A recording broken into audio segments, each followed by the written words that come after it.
Happy New Year, everyone, and welcome back to the channel. In the sake of wanting to document in public, wanted to go through the year that was 2025 and also the plans that I have for 2026. I created a Wrapped 2025 review similar to the Spotify Wrapped that you see every year, and compiled all the key statistics, stuff that I did throughout the year, some highlights, some lowlights, some learnings, some of the cool things that I've done, some of the things that I wish I could have improved on, and everything in between. So I really want to share with full transparency everything that I've done across 2025 and the plans that I have for 2026. So let's jump straight into it. So this is the carousel on Canva, and this is my year wrapped in 2025. So this was a big year for me. And one of the reasons being is that I turned 30 years old. So this is obviously leaving the decade of my 20s. And for me growing up, 30 always seemed like a really, really old age. Like if you got to 30, you're basically ancient at that point and you should have everything figured out. The actual experience that I had turning 30 was that I actually feel a lot younger and a lot more confident and a lot more calm and a lot more composed and a lot more peaceful with where I'm at in my life compared to when I was 21. I think at 21, I really didn't know what I wanted, didn't know what I wanted to do, didn't really have enough life experience to really know what was out there in the world. And turning 30 and obviously having, 9 to 10 years of my 20s to be able to really solidify what I wanted has given me a sense of relief and calm. And 2025 was also another big year because of the amount of travel that I did. So in mid 2024, I left Melbourne, went on this really big adventure across Southeast Asia for about 10 months that went from July 2024 to May 2025. I had to decide whether I wanted to go back to Australia full time and also grow my business in Australia, or maybe have to go get another job at that point. I really didn't know what was going to happen. So this year was really a year of make or break. Is this going to work or is it not going to work? Will I need to get another job? Will I need to start a different business? Has this business actually turned out? So there was a lot of uncertainty coming into 2025, which I didn't really anticipate as much uncertainty as I did. And I did a lot of travel. So throughout most of the end of 2024 and the start of 2025, I went to so many different places. I went to Singapore, Thailand. I was obviously in Bali.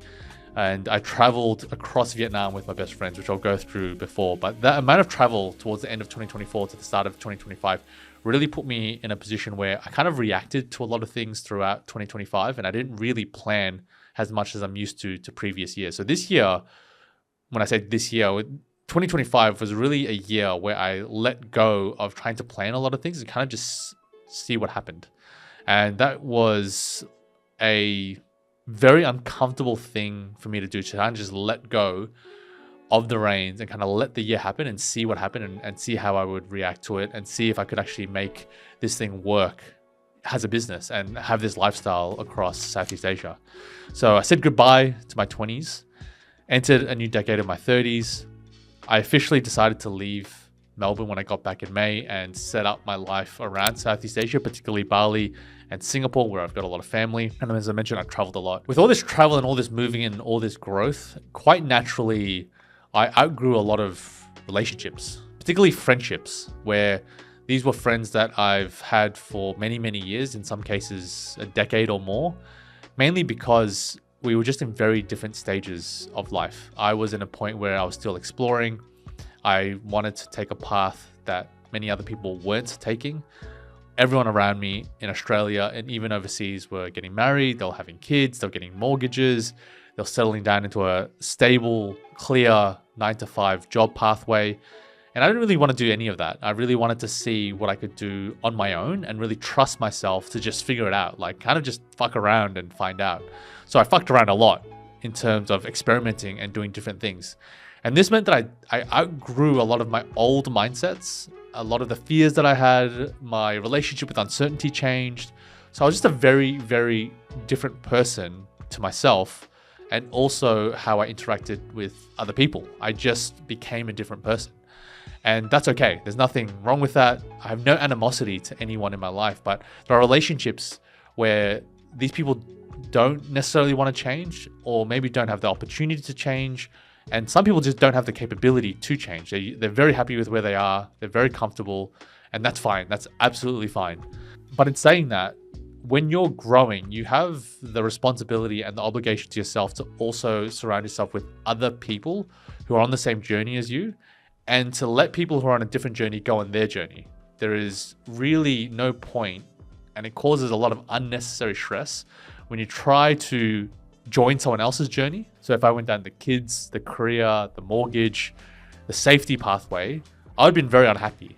And I think a lot of the other people who are on the safety pathway coming onto my very uncertain and risky pathway, perception-wise, is too risky for them. Like, they would have too much anxiety, they would feel too much fear, they would be stuck or paralyzed by the amount of certainty that they feel. So I moved on from a lot of these friendships, and there was no bang, there was no breakup, there was no disagreement, there was no argument. It was just a slow and gradual growing apart from each other. So that's fine. And we still talk every so often, but mainly I've moved on from a lot of these relationships. We've just outgrown each other, and the friendship that we had served its purpose at the time.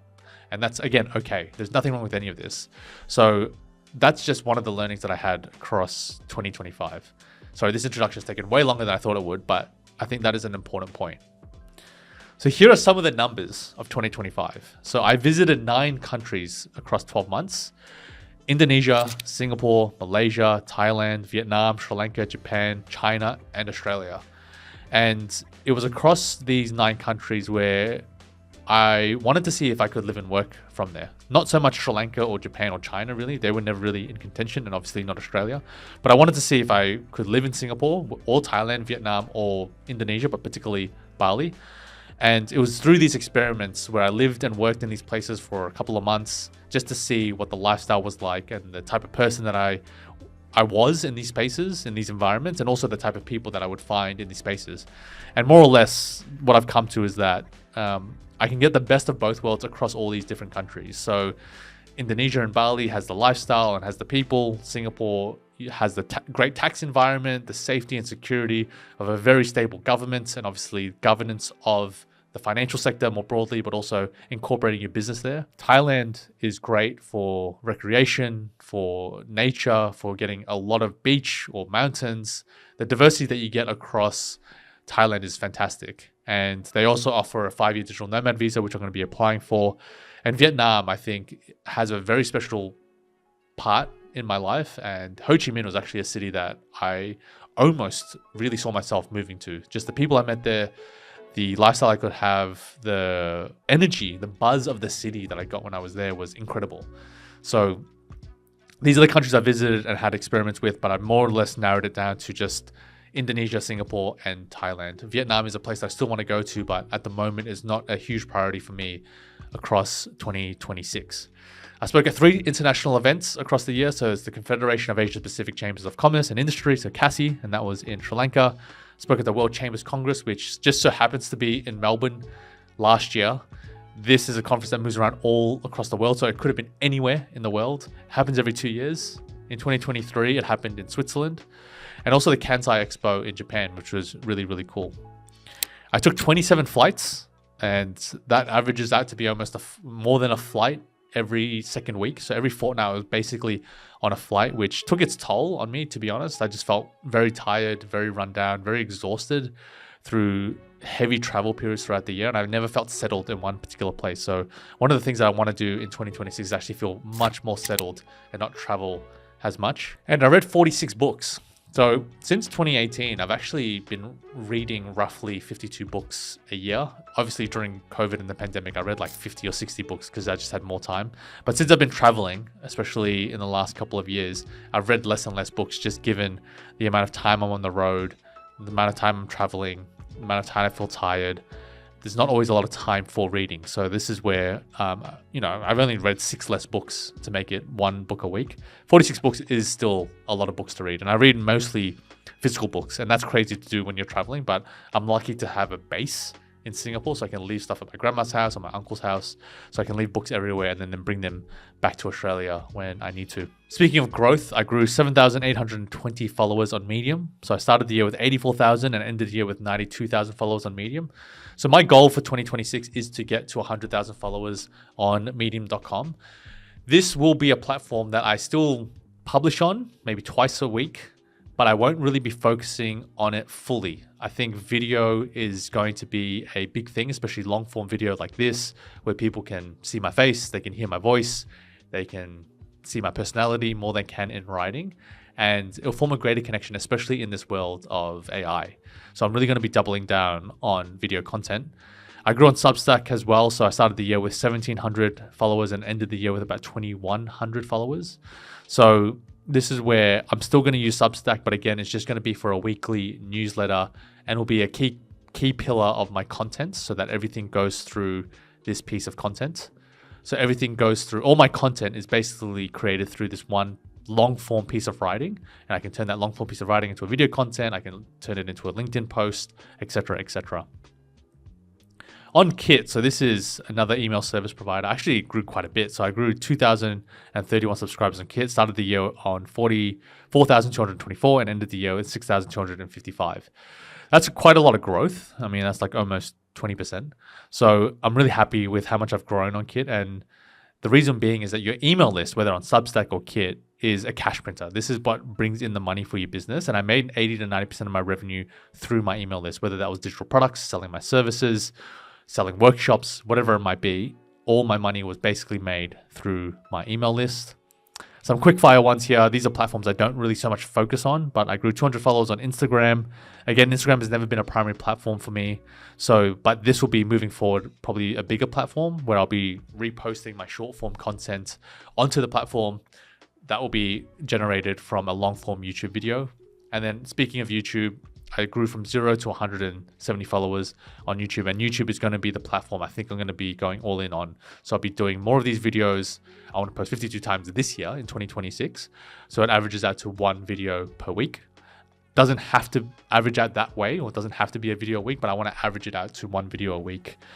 And also grew about 1,000 followers on LinkedIn. With LinkedIn, I have a very strange relationship on LinkedIn. I've got a very strange relationship with LinkedIn. The reason being is I built up my LinkedIn previously to be an identity and a personal brand based on a different sector and niche that I was working in like 3 to 4 years ago, which is like the social enterprise, non-for-profit, social procurement sector, which is what my previous business was on. And it doesn't really resonate with the audience that I built there, what I'm currently doing. So I found it really hard to actually show up authentically because I really felt this sense of judgment, which I know sounds a bit stupid, of people being like, wow, he kind of sold out, or, what is he doing? And I really felt that. And because I changed my content so drastically, I changed my life so drastically, my content and my reach on that platform really tanked. And I found it really hard to actually show up there and actually write on there. Very much a psychological barrier. But in this coming into 2026, it is a platform I want to double down on even further. G'day friends, thanks for watching this video. Just a very quick one. Do you still feel stuck in starting, growing, and scaling your one-person business? Well, I've got some great news for you. I've created the Solopreneur 0 to 20K roadmap. This is a tailored diagnostic quiz. You put in your information, you go through a few questions, and it tells you exactly which launch stage you're at, some of the bottlenecks that you face, a checklist for what you do next, and a tailored roadmap for how you can get from 0 all the way to 20K per month in your one-person business. This has already been taken by over 100 different solopreneurs globally. So it's been refined and iterated to be able to work for anyone in any niche, in any industry. You just need to have an idea, an existing business, and be generating business revenue. So the link is in the description below to get started. You can also click here and you can do the quiz and understand which launch stage you're in. But back to the video.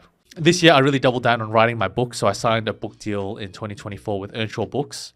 And I wrote about 90,000 words in 4 months of this year. I only really started writing my book towards the end of August, the start of September. So I wrote that many words in such a short period of time. And now my book is kind of there. And I'm going through the phase of editing now, which is itself its own tedious process, but I'm getting to the point of editing, which is really, really exciting.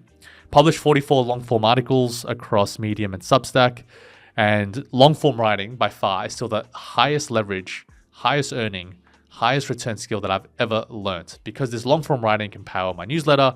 It can power scripts for videos like this. It can power carousels that I've written here. And it is the thing that really drives everything. And it moves my business forward because all these long form articles are essentially acting as salespeople 24/7 while I sleep, while I travel, while I do other things. Someone somewhere in the world is reading my words and I'm in their head somewhere. So there's a version of me that exists in someone's head somewhere in the world. And that's a really, really cool thought to think about. I made roughly 7,800 USD from medium.com. So again, Medium was how I even got into this world. I still remember the day where I made my first dollar on medium.com. It was like one of the most exciting days that I ever felt. And to make this amount of money when I've not so much focused on the platform this year is crazy. Like, that's almost 10,000 Australian dollars or more actually. So, that pays for quite a lot of things. That's like 3 months of a mortgage. That pays for like almost a full year of my accommodation living in Bali. So yeah, it's crazy that I still get paid that much from medium.com. And help so much with expenses when I'm traveling. Some highlights of the year is that I traveled across all of Vietnam, starting in Ho Chi Minh with my best mates for 3 weeks at the start of 2025. We capped this off with a 3-day motorbike tour across the Ha Giang Loop, which was by far one of the best experiences we had. Despite being winter in northern Vietnam, we had 3 back-to-back days where it was 18 degrees and sunny, no cloud in the sky every single day we were on that trip. There was no rain, there was no wind, it was great conditions. It was one of the best experiences that I think I've ever had. Another highlight was I was interviewed and featured in my alma mater's newsletter. So this is the University of Melbourne's alumni newsletter just on the work that I've been doing. And many people may not know this, but I actually got below average score in high school. I was lucky to even get the opportunity to study at the University of Melbourne, which is the #1 university in Australia. But really, with my personality, I really only needed one chance to make this work. I took it with both hands, the opportunity to study there. I ended up graduating first class honors and also the recipient of the Rising Star Alumni Award in 2023. So, there's always a story of these entrepreneurs who go off and do great things and don't even have a university education. Well, that's not me. I actually did pretty well in school. I actually really enjoyed the process and it taught me a lot of things and I made some friends for life. Another highlight was actually launching the Good Business Network alongside my co-founders, Peter McMullen and Stu Thompson in Osaka. That was really cool. As you can see there, this picture's from Osaka Castle. And we're on a mission to connect mission-led, purpose-driven entrepreneurs who have built commercially profitable businesses that have a sustainability aspect to their business. And we hosted a variety of different events across the year, starting in Osaka, in Malaysia, in Sri Lanka, in Melbourne. And then now in 2026, we're planning to do things across Japan again, Timor-Leste, Singapore, and the Philippines. So that's really, really exciting and I can't wait for more. In September of last year, I was appointed the founding chair of the Australian Young Entrepreneurs Group at the World Chambers Congress in Melbourne. So this is creating a movement of Australian-based entrepreneurs who want to engage, connect, and scale their growth stage businesses into ASEAN and beyond. One of the reasons why I left Melbourne back in 2024 was really to find a global community of entrepreneurs, digital nomads, and solopreneurs. When I was in Melbourne, it was like one of the loneliest experiences that I've ever had. And I really wanted to find a community, and that's what I really got here. So I've been able to build a community in Melbourne, in Bali, in Singapore, in Japan, Sri Lanka, many, many different places.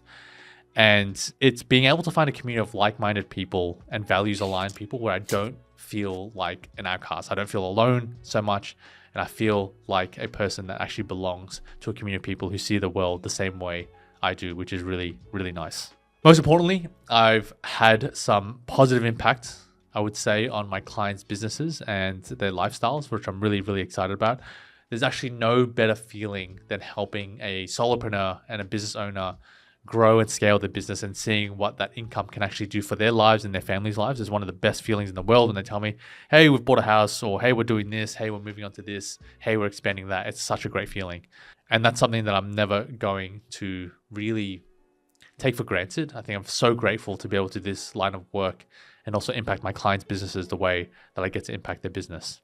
Some lowlights. So this year wasn't fantastic all the way around.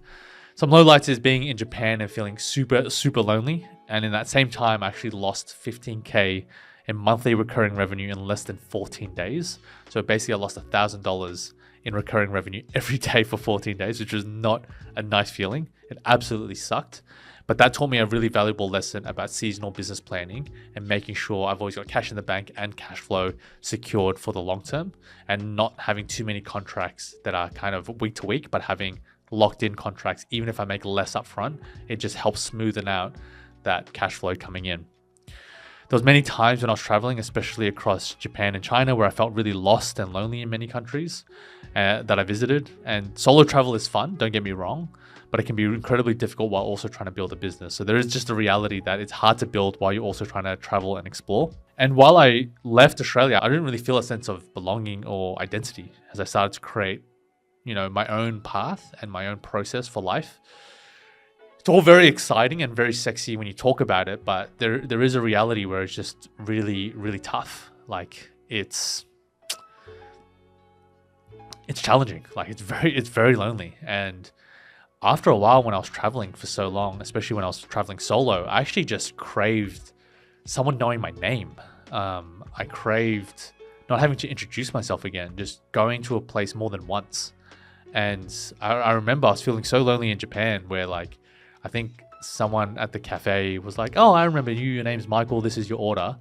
And I felt like I was actually going to cry because I just missed having people that knew me. And it sounds ridiculous to say, but I really, really missed it. And so I think when I experienced that, I kind of knew that I think I was done with solo traveling for the long term, for like a lot of time. So I think I really wanted to find a place where I could build a community. I could find my sense of identity and feel a sense of belonging. And that's what I've built here now in Bali. So having that feeling, again, all the bad things that have happened kind of led to good outcomes in my life in the long term. So I don't regret that feeling at all, but trust me, it's not a great feeling to have. One of the other things is obviously being away from Australia for like the last 18 months, almost 2 years now, is seeing friends and family move on with their lives. And, I've got brothers who have kids, so my nieces and nephews, and they're growing up. And, there's a lot of memories that they won't have with me, and they won't see me very often. And I just have to be okay with that I'm just not going to be in their lives as much as I want to be. And that's okay. And it makes me sad knowing that I don't have those memories with them, and they're going to grow up not really knowing who I am. But I think this journey that I'm on is something that I could share with them when they're much older and are able to understand why I decided to go down this route. So some 2025 lessons. So this is, again, something that I mentioned before, but number one is that not all relationships are meant to last. Especially when you change and grow rapidly, friends won't always like or accept the change. So again, I'm not going to go into too much detail, but that was very much the case for me across this year. Number two is home is where you create it. That could be where you were born, where you were raised, or where you found yourself growing the most. Home is wherever you decide it is. And that is true for me because I always feel like Australia is a place where I grew up, but I wouldn't call it home necessarily. I feel most at home here in Bali and more so in Singapore as well. Number three is you're allowed to change your mind. Nothing in life is set in stone. You can give yourself permission to change or grow in any way that serves you at any moment in time or stage in life. Excuses only exist in your mind. I think too many people hold themselves back thinking that they can't change, or they need someone's permission to change, or they're not allowed to change. And I'm here to say that you can change whenever the hell you want. And there's no expiry date, there's no start date on change. Anyone can do it at any time, anywhere, whenever they decide they want to change. G'day friends, thank you again for watching this video. I know that you got a lot of value out of it, but I'm not satisfied with the amount of value that I've given you so far. So if you want to learn how to make your first $1,000 online, I've created a free email course for you down below, completely 100% free for you to use. Put in your email, I'll send it directly to your inbox. You get the first one within 30 seconds to 2 minutes of signing up. You can read them at your own pace. You can collect all of them, read them, do whatever you like. But if you implement everything in this email course, you'll be able to make your first $1,000 online.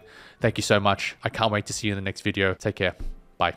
Number 4, build an identity outside of your business or your career. Cultivate hobbies, interests, and curiosity beyond work and business or anything that makes money, because your business will go through ups and downs.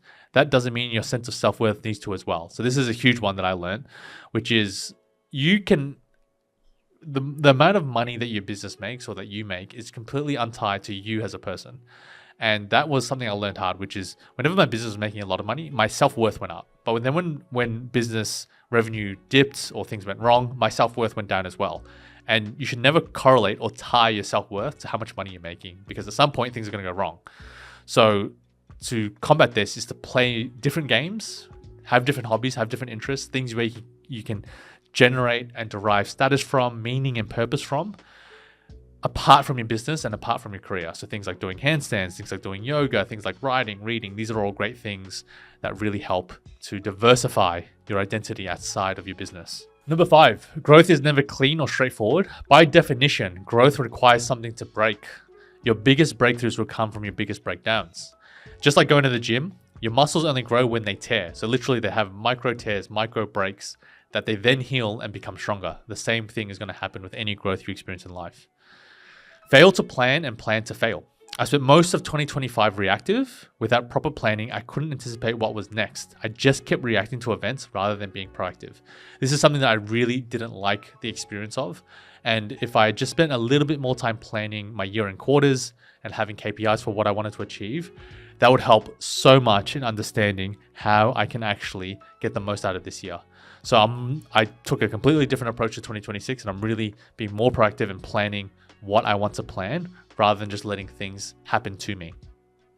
Okay, so 2026 goals is I want to become conversationally fluent in Bahasa Indonesian. Being based out of Bali, I think it's only appropriate that I really immerse myself in the language, and I also have been learning now for about 6 months, so it's going really well. I want to reach 30,000 USD in monthly recurring revenue in my business. I want to secure a new book deal with the largest publishers in the world, Penguin Random House. After I finish this book, I want to go to the next one, but I might take a bit of a break before I do that.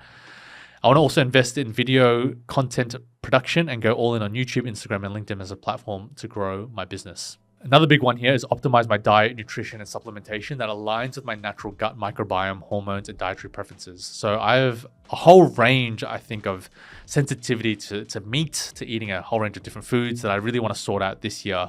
So I'm able to actually optimize and get the right macronutrients into my body. I want to get a weighted muscle up of 10 kilos for 3 reps with a straight bar and strict form. A 1-minute hold freestanding handstand with 20% better alignment. Achieving 1 freestanding handstand push-up. Reading 52 books, obtaining a long-term living and working visa in Indonesia and Thailand.